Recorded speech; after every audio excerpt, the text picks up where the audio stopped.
Good example again. We're still with Unit 4. Unit 4 is on water conservation principles and techniques. And in the previous lecture, we saw how to conserve water at a household level. We even saw how to conserve water through social measures.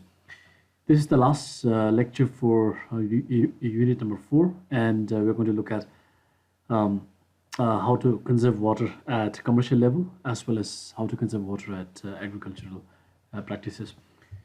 Um, just to revisit on what we were looking at during our previous lecture, we saw that you can do lots of things at household level. Let's say, let's start from simple activity like watering in our lawn or garden. Instead of watering whole day, we can water during the morning time and during the evening time to reduce evaporation. For example, if you are watering during daytime, there are lots of heat as well as sunlight which can increase evaporation. To decrease that one or to eliminate evaporation, we can water during the morning and evening period. We can always modify our nozzle of our hose by having a shut on, shut off system of nozzle. Whenever we are trying to uh, plant any flowers or any ornamental plants, if you can go towards those plants which are requiring less water, um, than installing modern technological based shower heads which has low flow.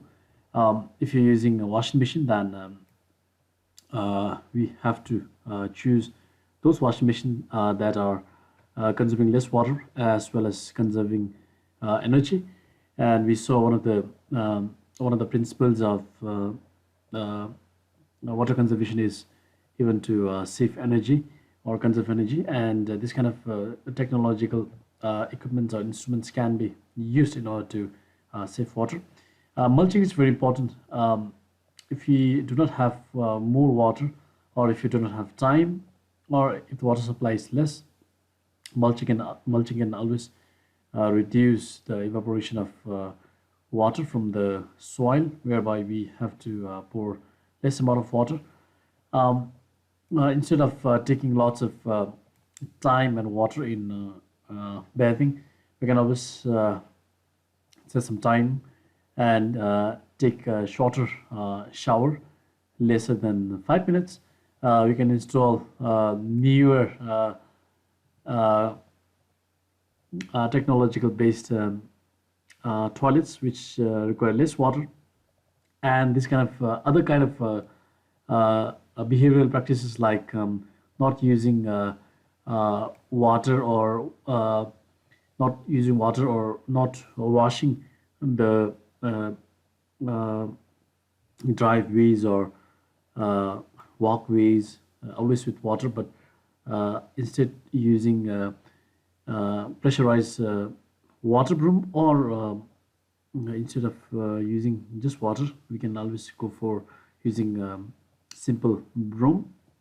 When we are washing face and brushing our teeth, we can turn off the water. When we are washing dishes, we can always turn off the water, and thereby saving lots of water wastage. So these are a few of many household water conservation techniques that we can apply in our day-to-day lives. Now let us look at what we can actually do in our industrial or commercial sites or in commercial applications. Um, Same kind of theories where we are applying in household chores and household activities can be applied for our commercial area. Um, we can always install infrared sensor based faucet, where if you go nearby the faucet, water pours out. And we can also develop food operated uh, water basin, whereby if you just come near to the basin, if we place our foot on the foot operated uh, foot foot operated press over here, then water comes out. So this kind of things can be placed in our offices and commercial areas. Lots of water are being wasted in commercial activities like car wash. So in even in this kind of sectors, instead of using water to wash the car, we can always make use of waterless car wash. For example, we can always have some kind of chemicals which can always reduce the consumption of water, and which can replace uh, the water in cleaning the cars. Um, in areas where we really need to wash those areas with water, instead of just um, using whole lot of water, what we can always do is we can use pressurized water brooms. So this is an example of pressurized water broom. So in commercial areas we can always make use of these things, because the area that needs to be cleaned may be very large, so requiring large amount of water. So instead of that, pressurized water brooms can be used. um, Lots of water are being consumed by washing the negative uh, to through uh, or washing or processing the extra films. For example, whenever we take photographs, if you have to process that photograph, we need to wash that photo negative, that extra films, and that is really consuming a lot of water. So uh, the water less or processes which are not requiring water can be used. And it's scientifically proven that 98% of water is being saved if you're using waterless X-ray film processes in even in uh, photo shops as well as in hospitals. So we see that lots of X-ray films are being uh, processed in hospitals. So waterless processor can be installed so that 98% of the water that's being used for processing the X-ray films can be reduced. Um, uh, we have sterilizing system in hospitals and other areas where equipments that are being used uh, for operating or for surgical purposes or for any other purposes in the hospitals needs to be sterilized. And most of the sterilization so far happens most commonly with the use of steam high temperature steam, that's basically from water. So what we can always now make use is um, we can always make use of a waterless sterilizer, or sterilizers requiring very less amount of water in hospitals and in healthcare facilities. We can also install rainwater harvesting equipments in commercial buildings, and water to water heat exchangers can also be installed in commercial buildings. So what happens is that this actually happens in cities and towns where water really comes lots of water comes out from plants, factories where we have huge machineries and equipments which are in a long process of uh, uh, taking out heat, and uh, water coming out of those manufacturing companies, those commercial areas where lots of heats are being produced. We can always uh, have water coming out from those manufacturing areas and commercial areas, and this water with high temperature can be used for other purposes like heating of uh, other areas in cities. So water to water heat exchangers can be put into mechanism in order to save energy.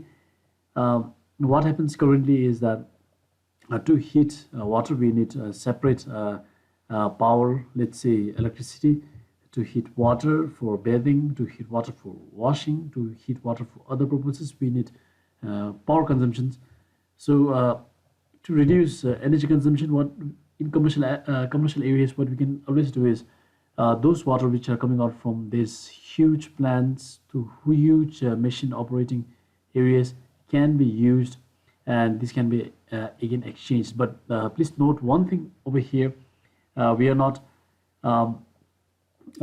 contacting or having a direct contact with the water coming from the industries with the water that we are actually using. So, example, this, let's say this is the water tank of one municipal area, and adjoining the water tank of municipal area we have water coming out from the manufacturing companies and all. So this is basically being divided or compartmentalized by its boundaries, but this boundary can be metal, or these boundaries can be made of any other solid material, but has the capacity to transfer heat from one area to another. So this is a good water, and this is a water that's coming from the sewage plants, the plants where huge machines have uh, uh, have heat transferred to. So water with high heat or temperature will come here, and they will contact the normal water which we use over here. So this water will become hotter, and this water gets to the other areas where we need hot water. So lots of energy can be saved from this simple process. So most of the countries or most of the famous cities around the globe are using this technology. Let us look at the agriculture applications here. Um, uh, when we are looking at agricultural applications, if we really need a very efficient agricultural applications, an efficient or very productive agricultural applications is when we are minimizing the loss of water due to evaporation. An efficient agriculture is a state where there's a loss, there's a less loss of water from evaporation than water from less loss of or minimized loss of water from runoff, and we are minimizing the water which sits into the subsurface area, and minimizing those things, those three things, and maximizing the production from those agriculture area. So that's what efficient agricultural application or efficient agriculture is all about. Um, we have three kinds of scenario in around the world practiced in agricultural systems. First one is flood irrigation. So in flood irrigation, water is just being flooded over the whole field where the distribution of water is not even. So some part of the field gets more water while some part of the field gets less water. But the loss of water due to evaporation, loss of water due to runoff, and subsurface seepage is very high in flood irrigation. So wastage of water is high in terms of flood irrigation. But this is one of the most commonly used irrigation system around the world, as well as easiest. But in terms of efficiency, is the least efficient of the three which I'm going to talk from now on. So this is one. Second one is overhead irrigation. So compared to the flood irrigation over here, it's not flooding whole field. However, it is just trying to distribute with the help of sprinklers to the whole field, meaning it's at least trying to reduce the water loss due to evaporation, and it's also trying to evenly distribute the water. So in terms of efficiency based, compared to flood irrigation, overhead irrigation is much more efficient, and in terms of minimizing the loss of water. Overhead irrigation minimizes loss of water by many folds as compared to flood irrigation. But we cannot consider this as one of the best system that we can practice given a chance that we have choice to make. So we have got a drip irrigation. So drip irrigation is when uh, we provide adequate or necessary amount of water to the plant, near the plant and near the root system. So let's say that these are the individual plants, and we are giving water only to this individual plant. So these are the pipelines that we have laid out, and near these roots we should be having some kind of hole structure, or some kind of hole uh, in these pipes. There should be some holes just adjacent to the roots of this plant. So depending upon the need, the time interval, these plants will be getting water in drop wise, or in amount that is actually being needed, so not flooding the whole field. So in terms of efficiency, if we compare the three irrigation system, in terms of efficiency, drip irrigation is way efficient, and in terms of minimizing the water loss as compared to uh, overhead irrigation and flood irrigation, drip irrigation is much more efficient in terms of minimizing the water loss. So this is what exactly I was talking to you. So we saw three kinds of irrigation system. One is flood irrigation system. The second one is overhead irrigation system, and the third one was drip irrigation system. However, if we really have to look at this three irrigation system, if you are given a choice, if you are given a land by your parent, and you're told to start your agriculture practices, and to have more efficient, to minimize loss of water through evaporation, or through runoff, or through subsurface seepage, and to maximize the production. You may want to think about this irrigation system, either installing drip irrigation system or overhead irrigation system. But mind you that these irrigation systems are quite costly for us to undertake. So we need to bear the cost. So the best choice that we can have, if you do not have money or budget, is to choose another way in order to maximize the efficiency. That's mainly improving the existing system. So existing system is mainly like we have field ready, we have got plants ready, and we have got manpower. So with that one, we can always improve the land. So we can improve the land by chiseling the compact soil, making the soil loose. We can create furrow dikes to prevent runoff. So wherever we have furrow dikes, the water will not escape from these dikes. So we are basically conserving water in that area itself. We can use soil moisture and rainfall sensors. So let's say this is our land, and instead of just blindly watering the area, what we can always do is we can always get a sensor where we can test soil moisture and rainfall. So if there is a need of water in this area, then the sensors will tell us to tell us the amount of water that we need to pour. So accordingly, we can pour the water to make this area fertile. Mainly, this will increase the water holding capacity of the soil. So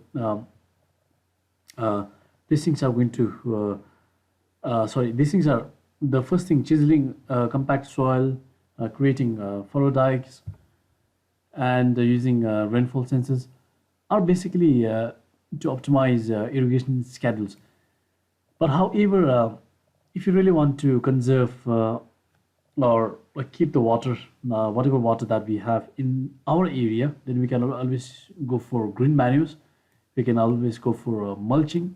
We can always recycle crop residues and animal manure, and these will in turn increase our water holding capacity. So whatever water we have in this area will not be evaporated because we have got a very good green manure and mulching system. So this will basically hold the water in the soil, as well as having this mulching and green manure on the land can always let the land to absorb more water during the rainfall. So if you have very dry land without mulching and all, mulching is actually a sponge. So just imagine if you place a sponge when we have got rainfall, and not place a sponge when we have rainfall. So the difference in having sponge and not having sponge is very vast, because if you just place a sponge, that sponge is going to absorb rain, and when rain stops, we can always squeeze the sponge and water will come out. So similarly, like that, mulching really helps to absorb water during the rain. So uh, this slide really, the essence of this slide is that uh, we have seen three irrigation system: flood irrigation, overhead irrigation, and drip irrigation.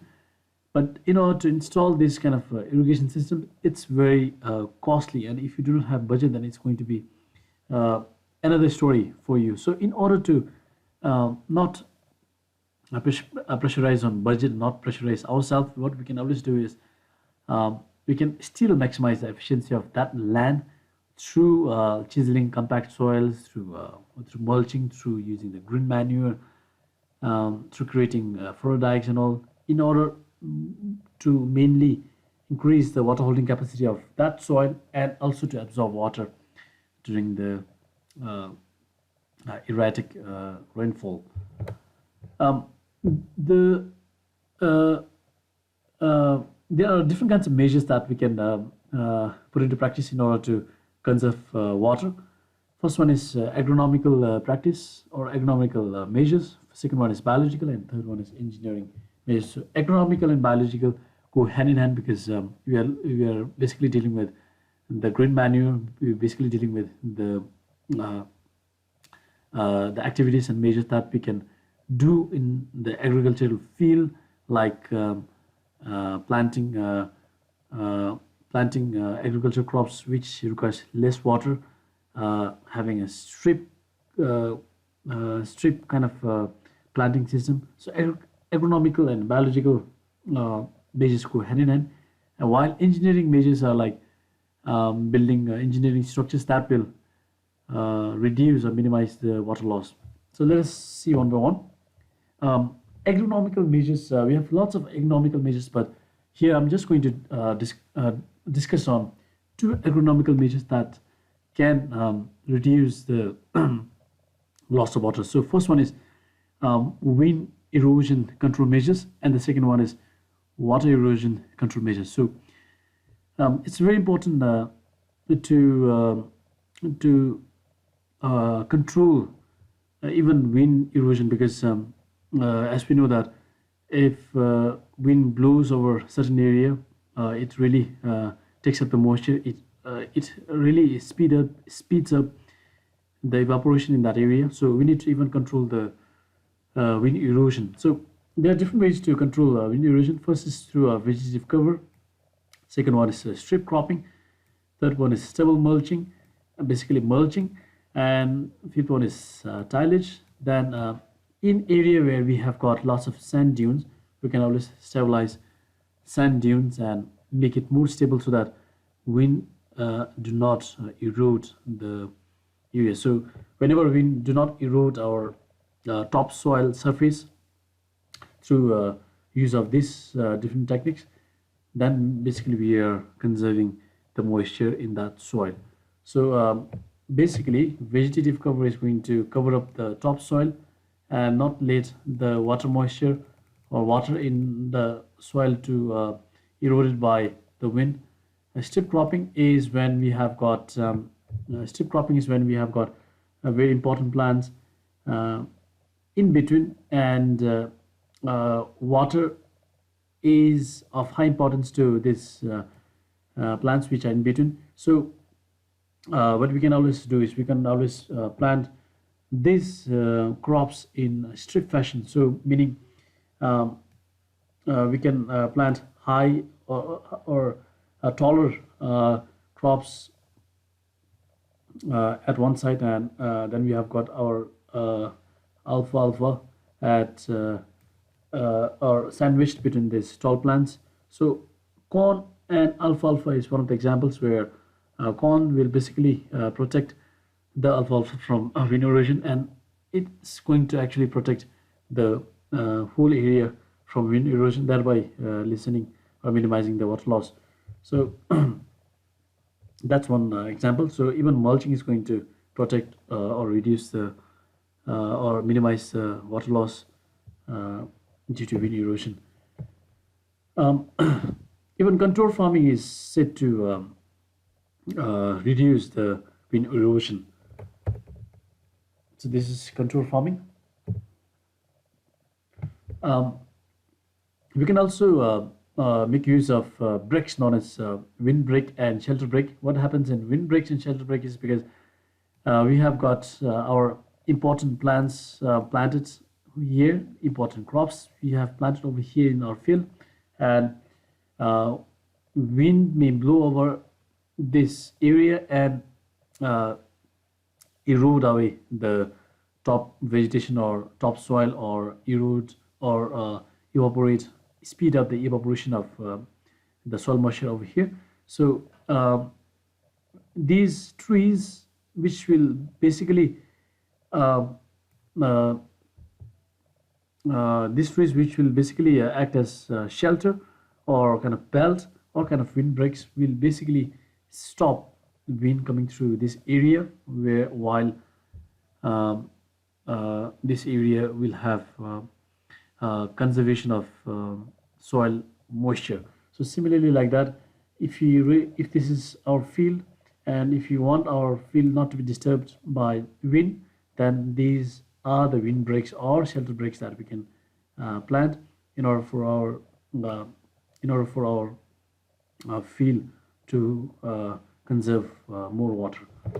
The second one is water erosion control measures. How we can control erosion of water through different measures. So contour farming is one way to control the water erosion. Then we have got strip cropping. We just saw strip cropping.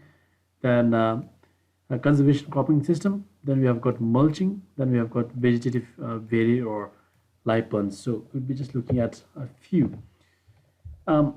This is an example of we can say contour. Uh, so contour is when uh,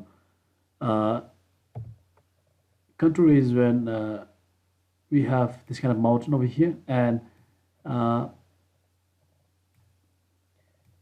through the cross section of the mountain, or uh, towards the or in parallel to the elevation, we try to uh, have the control lines here like this, and this control line, for example, if it is 300 meter, so all the control line is basically going to be 300 meter above sea level.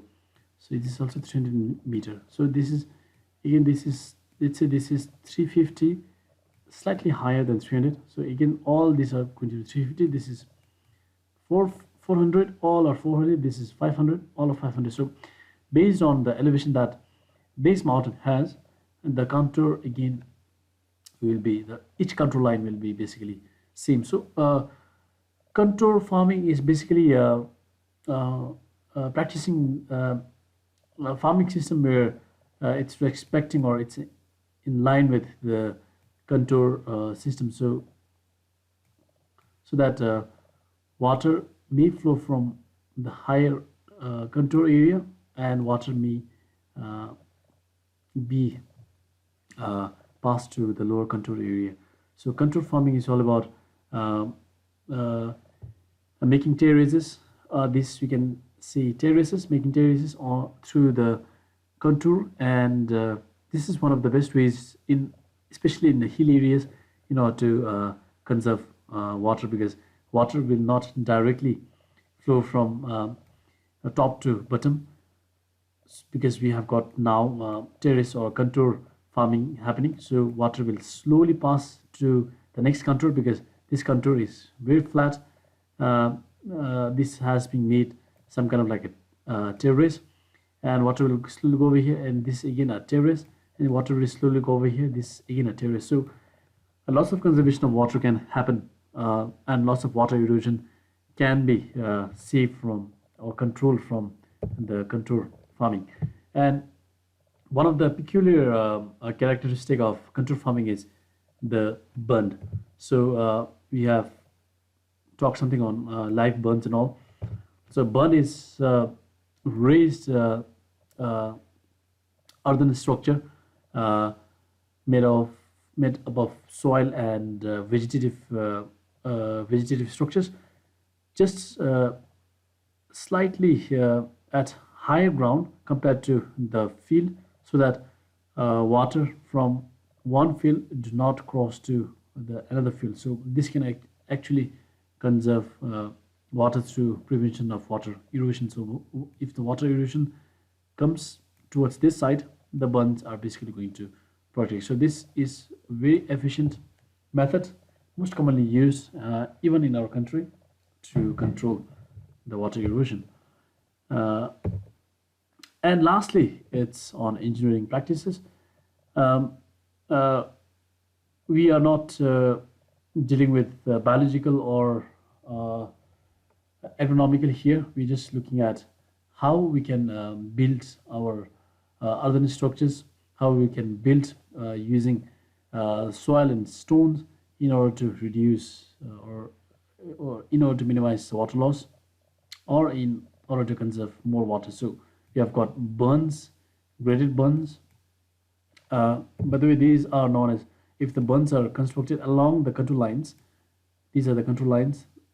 These burns are known as contour burns. We can construct contour or graded burns. Then we can have stone wall terraces, where uh, terraces, like let's say these are terraces, like step kind of thing. Um, so these terraces. Okay, here are terraces. So these terraces are basically being guarded by stone. So these are stone terraces over here. So these are stone terraces over here. So what happens is that this is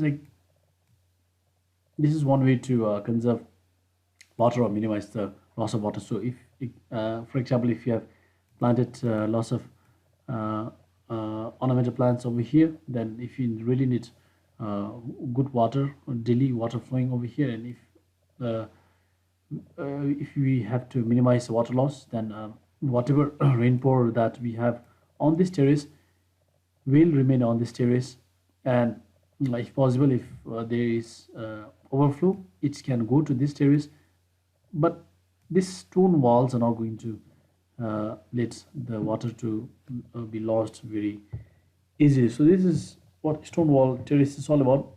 Basically, you should be knowing that stone wall terraces will minimize the loss of water. Then we have vegetative cover along the waterways. So it's very important to plant vegetation along the waterways, so that these waterways becomes stable, and no more erosions uh, happen, because vegetation will always stabilize. Then lastly we have gully plugging. So gully plugging is basically, gully is a word that's being used to define the the path of the river. So if the river has initially flown over this area, and if the river has stopped flowing, but you can still see the path of the river that has actually flown from this area.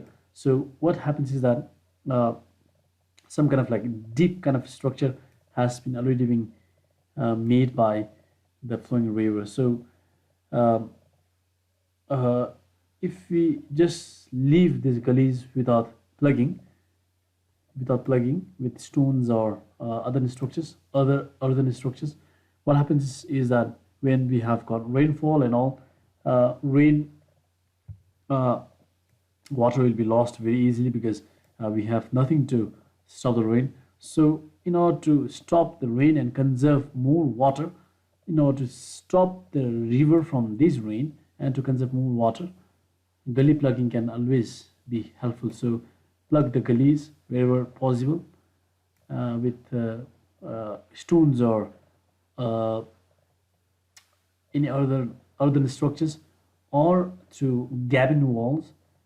There will be a huge reduction in the loss of water. So thank you so much. These are few measures on how to conserve water.